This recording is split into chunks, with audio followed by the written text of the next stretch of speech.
За сайн байцгаана уу. Өнөөдөр миний ярих сэдв болохоор ерөнхийдөө одоо энэ одоогийн ковидын нөхцөл байдалд хүмүүс илүү ингээд танхимын орчинд суралцах боломжгүй үед цахимаар суралцахын хэрэгтэй шаардлагууд бий болж байна. Тэгэхээр цахимаар суралцах үед бол хувь хүнээс нэлээд их одоо ийм анхаарах зүйлүүд байдаг. Тэгэхээр энэ дээр одоо юу анхаарах юм бэ гэдэг талаар илүүтэй яг энэ сэдв маань бол ахлагангийн хүүхдүүдэд зориулсан ийм маягаар бэлтгэсэн байгаа. Тэгээд энэ яриагаа эхлэе. За эхлэхээ өмнө яг өөрийгөө нэг товч танилцуулъя. Тэгэхээр би бол одоо Монгол Туркийн хамтарсан сургуулиудын одоо анхны төгсөгч нь 97 онд төгссөн. За одоо Мөсийн харьяа Монгол Туркид төгссөн. За энэний дараагаар Турк улсад бол Анкара Middle East Technical University буюу ойрхон орнд техникийн их сургууль гэдэг энэ их сургуулийн компьютер инженерийн ангийг бол төгссөн байгаа. За энэ төгснөөхөө дараагаар би бол компьютер одоо мэрэгчлэрээ сургуулийнхаа одоо харьяа R&D буюу одоо энэ янз бүрийн шинэ технологиудын судалгаа явагддаг ийм орчинд бас ийм стартап компанид жил гарсан бол ажилласан мэрэгчлэрээ. За тэгээд энэ үедээ бол мэдээж одоо хөгжүүлэгчийн ажил хийж ирсэн. За дараагаар Монголд ирээд бол одоо инфатид дээр хамтраад дэлхийн одоо энэ сургалтууд явуулж ирсэн. За энийгээ дараагаар нь өргөжүүлээд Infosoft компани бас найзтайгаа хамтран байгуулад за энэ дээр бол одоо мэдээлэл технологийн янз янзын одоо мэрэгжлийн сургалтууд явуулдаг болсон. Тэгээд нэгэсэндээ одоо энэ сургалт маань өөрөө бизнес болж өргөжөөд бизнес эрхлэгч болсон гэж үзэж байна. За тэгээд энэ одоо 2006 оноос хойш нийтдээ 14 жил бол энэ бизнес эрхлэлийг явуулж байгаа. За энэ бизнес эрхлэлийн хүрээнд бол мэдээж байгууллагууд ерөнхийдөө технологийн зөвлөгөө үзүүлэх чиглэлээр ажилладаг.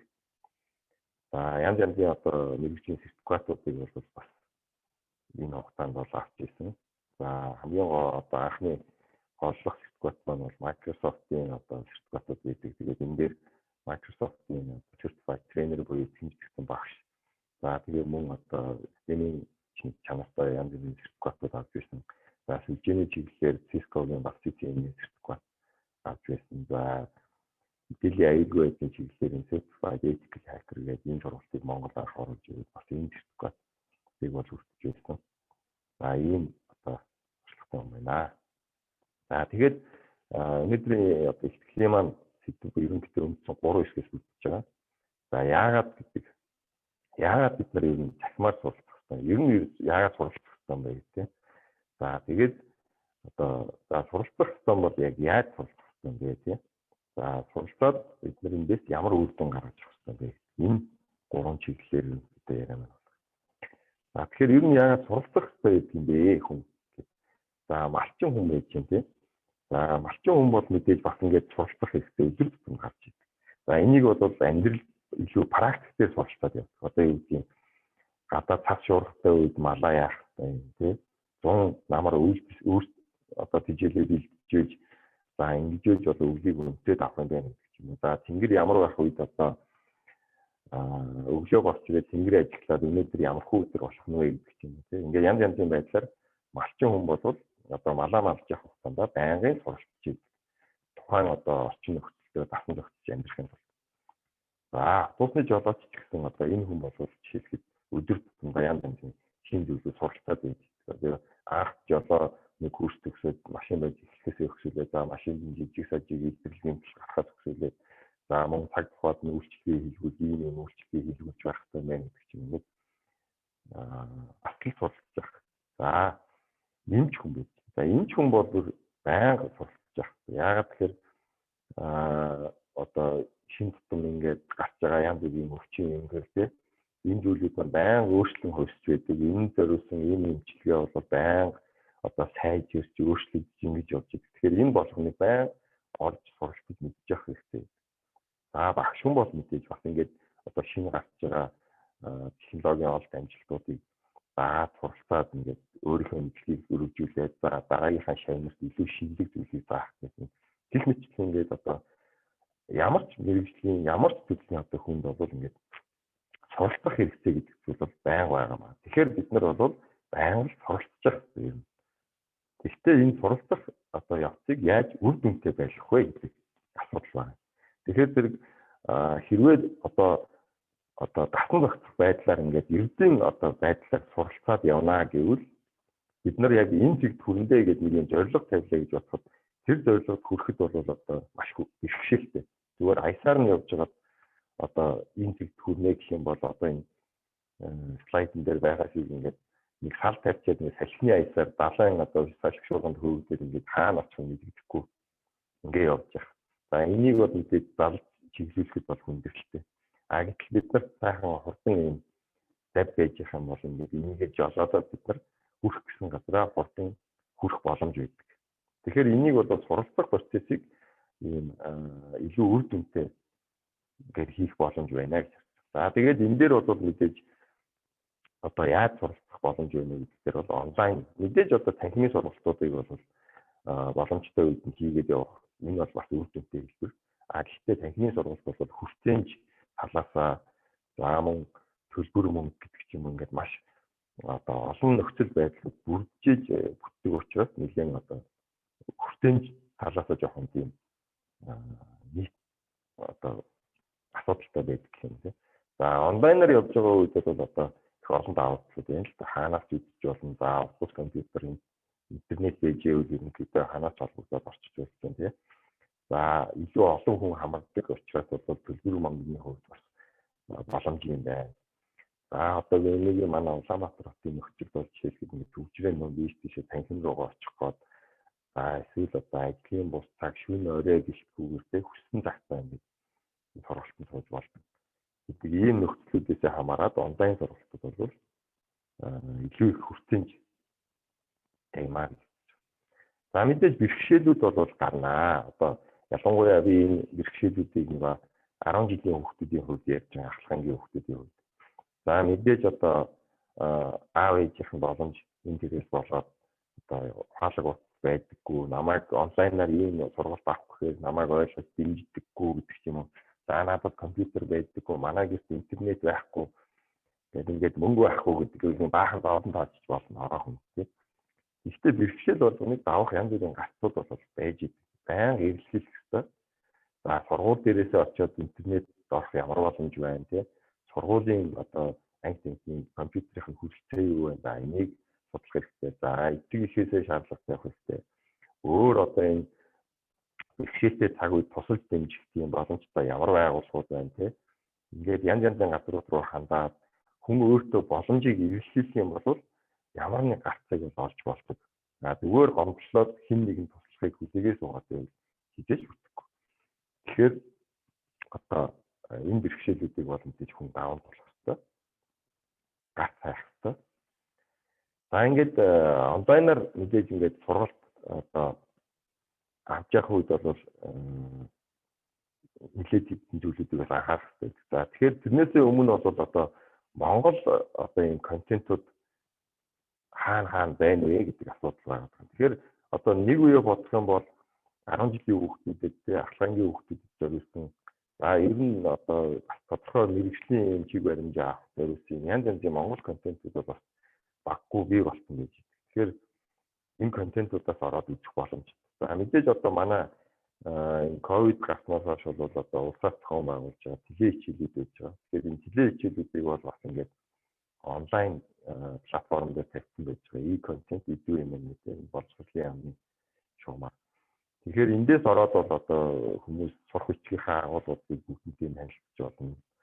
Мөн явагдсан одоо видео хичээлүүдийг одоо телевизээр явсан видео хичээлүүдийг нөхөж үзэж болж байна. Ойлгоогүй сэдвүүдэд буцаж харж болж байна тийм. За энэ бол бас нэг том боломж. Танхимаар одоо нэг удаа хичээл үзээд өнгөрсөн бол бид нар тухайн энийг дахин давтсан тэр багшаасаа сонсоход бол хүндрэлтэй биш үү? Энэ тохиолдолд бол дуртай үедээ хүссэн үедээ ороод тэр тухайн контентыг дахин үзээд ингээ явах боломж байж байгаа. Нөгөөрөө бол давуу тал. За мөн манай Инх Батбан санаачлагаар энэ хаан актем гэдэг Монголд бол орж ирээд явж идэв. За энэ дээр бол бас ингээд 10 жилийн хүүхдүүдэд зориулсан янз янзын хичээлүүдийн одоо Монгол сэдвүүд байж идэг. Тэгэхээр орчуулсан бэлэн сэдвүүдийг аваад бол бас сонирхох боломжтой. За энэ бол мэдээж багш нар ч энийг ашиглаж болно, төгсчүүд ч ашиглаж болно, тэ сурагч ч гэсэн ашиглаж болно. За сүүлийн үед одоо бас гараад явж байгаа энэ Томьёо гэдэг аппликейшн байдаг. За энэгээр бол мэдээж гадагшаа одоо суралцах, тэ яв суралцах юм боломж. За мөн одоо менторуудаас зөвлөгөө авах гэсэн ямар тэтгэлэг байдгийг гэдэг. Ер нь гадагшаа сурах тал дээр боломжуудыг илэрхийлж байгаа хүмүүс энэ аппликейшн маш их зүгээр санагдаж байгаа. За тэгээд одоо технологийн чиглэлийн бас сургалтуудыг 1 2 3 4 чиглэмээр хичээл юм платформ дээрээс бас зарим нэг мэдээллүүдийг авч болохоор харагдаж байгаа. За нийл үнцгиймэн гэдэг. За энэ дээр бол бас тодорхой ингээд янз бүрийн хичээлүүд байдаг юм лээ. Та бүхэн бас ороод сонирхож болно. За одоо бол бүр ингээд төрөл бүрийн хичээлүүдийг онлайнаар үзэх боломжууд дахиад ихтэй бий болж байна л та. За энэ жишээлхэд жолоод юм буюу одоо жолооны курсыг бас онлайнаар юм сурах боломж байж ах жишээтэй тийм энийг бас ороод сонирхож байна. За мэдээж одоо машин дээрх процессыг бол яг хүн машин дээр хийж байна. Гэхдээ энд бол бас ингээд виртуал орчинд бас машин дээрх дадлага хийх ийм технологи бас харагдаж байна. Тэгэхээр сонирхоод үзэхэд бас сонирхолтой. За скил ап юм ингээд за энд бол бас ингээд янз янзын маркетинг чиглэлийн, за хөдөлмөрийн аюулгүй чиглэлийн гэдэг юм ингээд янз янзын бас хөдөлмөрийн хичээлүүд харагдаж байлаа. За мэдээж одоо хүссэн сэдвэрээ нөгөө янз янзын практик мэдлгүүдийг олж явъя гэх юм бол YouTube бол мэдээж хамгийн өргөн одоо ашиглаж болох сууг тийм. За энэ дээр бол дурын одоо өөрийнхөө сонирхсан зүйлийг оруулаад за энэ дээр жишээлбэл гитарын одоо гитар сурмаар гитар дээр тоглоомоор байна гэх гитарын сургалтыг хайхаа болно гэдэг монгол хэл дээр маш олон ингээд хүмүүсийн оруулсан контентууд байж. Тэгэхээр эндээс ороод бас ингээд ахлах суралцах болохоор байна гэж. Хүн ер нь ингээд хайх юм бол боломжууд их байна гэж.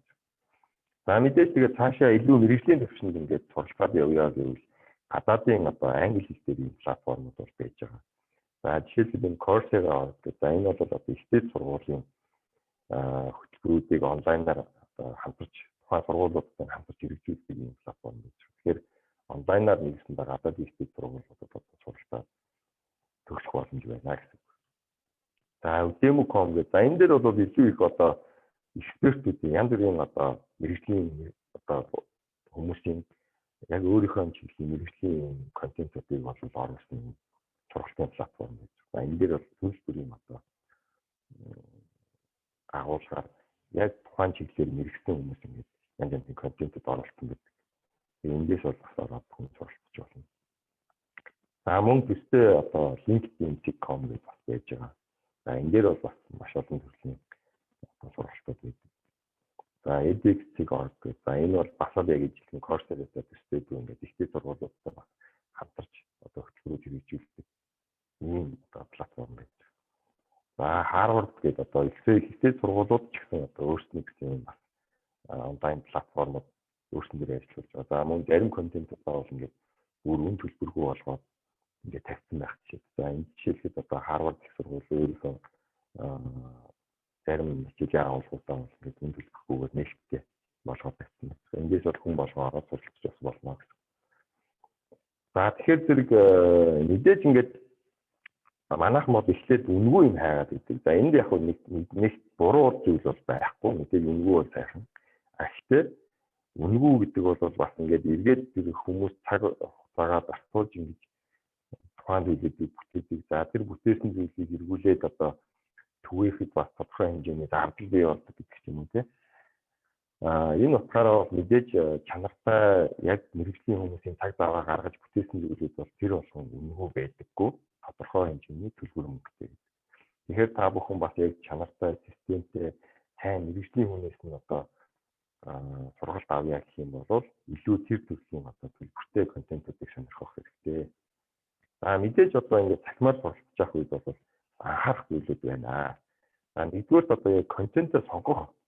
Би яг аль хичээлийн үзүүл надад илүү үр дүнтэй, хүртээмжтэй одоо илүү сайн юм бэ гэдэг юм. Энэ талаас нь ингээд анхаарах зүйлүүд байна л да. За нэгдүгээрт бол мэдээж хичээлийнхаа одоо агуулгыг сайн унших. Яг энэ хичээлээр би юу болж сурах юм бэ те. За тэгээд ингээд одоо өмнө сургалтанд суудсан хүмүүсийн одоо багшийг үнэлсэн үнэлгээ, тухайн сургалтын одоо агуулгыг үнэлсэн үнэлгээнүүд гэж хэлдэг. За доор нь ингээд сэтгэлдлүүд бичсэн гэж хэлдэг. Энэ сэтгэлдлүүдийг бас сайн унших хэрэгтэй. Энэ сургалтуудын талаар хүмүүс юу гэж бичсэн бэ те. За нэгэнт ингээд тухайн одоо сургалтаа аваад хичээлдээ суухаар боллоо гэх юм бол цагаа төлөвлөх хэрэгтэй. Яг л энэ маань хүссэн үедээ одоо үздэг учраас хүн бол бас ингээд цагаа сайн төлөвлөж үзэхгүй бол байгалийн ямаар үчих давхураад ингээд хойш нь тавиад нэг үзчихээ тэгээ байжгаад нэлээд сүйд дахиж дараагийн юм үзэхээр өмнөх юм мартчих юм ингээд хөвшөөлөд гардаг. Тэгэхээр мэдээж хүн цагаа төлөвлөөд тодорхой цаг хугацаанд би энийг хийгээд дууснаа гэдэг тийм зорилготой байх хэрэгтэй. За тэгээд нэг үзэж ингээд овоортлон ингээд бүх контентыг араараас нь ингээд нэг кино үзэж байгаа юм шиг бас үзээд байж болохгүй. Тэгэхээр тодорхой ингээд өдрийн цаг одоо өөртөө гаргаад тодорхой юм татамжтайгаар тийм 7 хоногийн зав хэдэн өдөрт хэдэн цагаар гэдэг юм уу тийм ингээд одоо өөртөө нэг тодорхой татамж тавиад ингээд бас үзэх хэрэгтэй. За тэгээд мэдээж үзэж явах ёстой бол ганц одоо тухайн тэнд байгаа контентыг үзэж байх биш. Тэр контентыг үзэж явах ойлгоогүй одоо энэ янз бүрийн зүйлүүд байх юм бол форум дискшн тэр одоо бусдаа санал солилцдог ийм платформуд дээр ийм боломжууд байж идэг. Тэгэхээр тэр боломжуудыг ашиглаад тухайн одоо хичээлийг үзэж байгаа хүмүүстэй бас харилцаа бий болгох хэрэгтэй тийм. За ингэж бусдад хамтарч одоо харилцаж ингэж суралцах юм бол илүү үр дүнтэй, илүү одоо бусад суралцагч нарын ойлгосон зүйлийг одоо магадгүй одоо тэр хичээл дээр шууд ойлгох зүйлээ бусад суралцагч нараас ойлгож болно тийм. За мөн одоо өөрийнхөө найз нөхөдтэй бас ийм хүмүүстэйгээ зэрэг одоо уралдаж тийм ингээд бие бинийгээ бас ингэж дэмжсэн байдлаар ингэ суралцах юм бол бас их зүгээр. Тэгэхгүй ингээ хүн дан ганцаараа байхаараа бол мэдээж бас өөрийгөө нөгөө хичээл зүтгэл гаргах тал дээр бол жоохон хойрог байдаг гэх юм тийм. Тэгэхээр бол хажуунаас нэг хүн аливаа нөгөөдөө үзсэн үү гэж ингэ хоёулаа хамтраад ижлэх гэх юм тийм. Ийм зүйл яах юм бол бас их илүү үр дүнтэй. За тэгээд мэдээж одоо цахимаар суралцах сэдвүүд бол одоо мэдээж хязгааргүй. За тэгээд энэ дотроосоо бол яг ихний хэлцэнд бол хүн энэ цахим ур чадвар гэдэг зүйлийг одоо бүхэл төрлийн хүмүүс эзэмших хэрэгтэй болов гэж байна. За ялангуяа Европын холбооноос ингээ гаргасан энэ зөвлөмжүүд байдаг. Тэгэхээр энэ дээр бол цахим ур чадвар гэдэг зүйлийг бол хүн болгон эзэмших хэрэгтэй гэдэг. Тэгэхээр энэ дээр юу арах вэ гэхээр одоо юу ядчих интернет яаж ордгийг, компьютер одоо би өдөр тутмын хэрэглээнд яаж ашиглах юм, гар утсаа яаж ашиглах юм, гар утсаасаа би ашиглаад YouTube руу яаж ордгийг, интернет руу яаж ордгийг, Facebook дээр яаж харилцах юм, хүмүүстэй мэйл яаж явуулдгийг, тийм мэйл хаяг яаж нээх юм гэдэг юм уу. Ингээд за бизнес хийдэг хүн бол би албан ёсны одоо өөрийн гэсэн доментэй мэйл хаяг яаж үүсгэх вэ гэдэг юм уу. Веб одоо хостинг веб өөрийн гэсэн вебтэй болъё гэж яаж болох юм гэдэг юм уу. За эсвэл би нэг ингээд альбан бичиг төлөвлөх боллоо. Энийг дижиталаар Word дээр яаж хийх юм. За энгийн тооцоо судалгаа хийх боллоо. Excel дээр би ингээд энэ зүйлүүдийг яаж хийх юм. За нэг хүнд ингээд юм танилцуулах боллоо. Энэ слайд презентацийн дээр энэ скил тавих юм. Өөрөөсөн контентоо яаж бэлтгэх юм гэдэг чинь ингээд хүний өдөр тутмын ингээд хэрэгжилж болох одоо энгийн ур чадваруудыг бол зайлшгүй хүн эзэмших ёстой гэсэн. Тэгэхээр энийг бол ихлээр бас их суралцах ёстой. Мэргэжлийн агуулгууд суралцахаас гадна өөрийнхөө одоо өдөр тутмын хэрэглэгддэг энэ ур чадваруудаа бас их сайжруулах ёстой. Тэгээд одоо эцэст нь бол одоо онлайнаар буюу одоо цахимаар суралцах энэ дадлыг бол өөрсөндөө бий болгоё. Бид нар байнга ингээд цахим суралцах гэдэг аргачлалаар бол мэдээж одоо боломжгүй юм нөхцөл байдлыг үүсгэж байна. За нөгөө талаас бол мэдээж одоо хаавс амин дэлхийн нөгөө өнцгт байгаа газар очиж суралцах энэ процесс маань хүн болгон хүртээмжтэй биш. Гэтэл бол технологи гэдэг зүйл маань биднэрт энэ зүйлүүдийг маань хажууд маань авчирч өгöd юм тийм. Тэгээ яагаад энэ боломжуудыг ашиглахгүй байх юм бэ гэж тийм.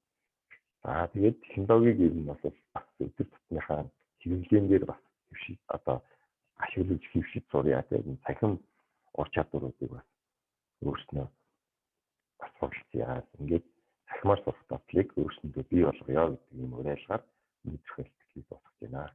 За баярлалаа.